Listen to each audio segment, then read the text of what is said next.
My name is Jo and I live in the UK. I'm a doctor.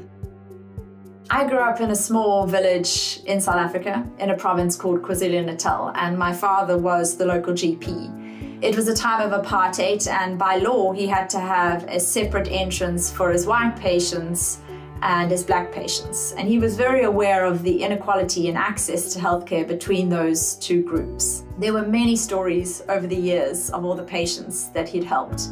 But I remember one Saturday I'd been helping him in the surgery. As we were driving home, we passed a lady, an elderly black lady, with a child on her back.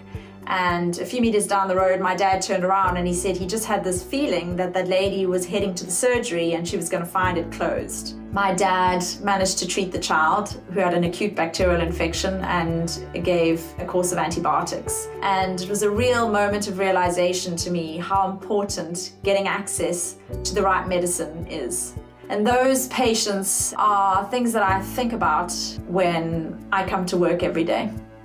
20 years ago, while I was working in South Africa, I contracted tuberculosis.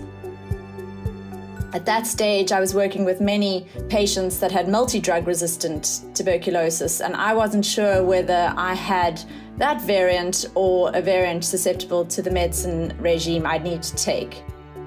I had to wait just over a week to get the results back, and that felt like one of the longest weeks of my life.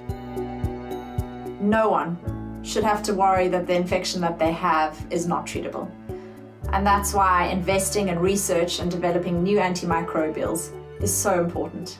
The time is now. With the revision of its pharmaceutical legislation, the EU has a once-in-a-generation opportunity to incentivize research and development in new antimicrobials.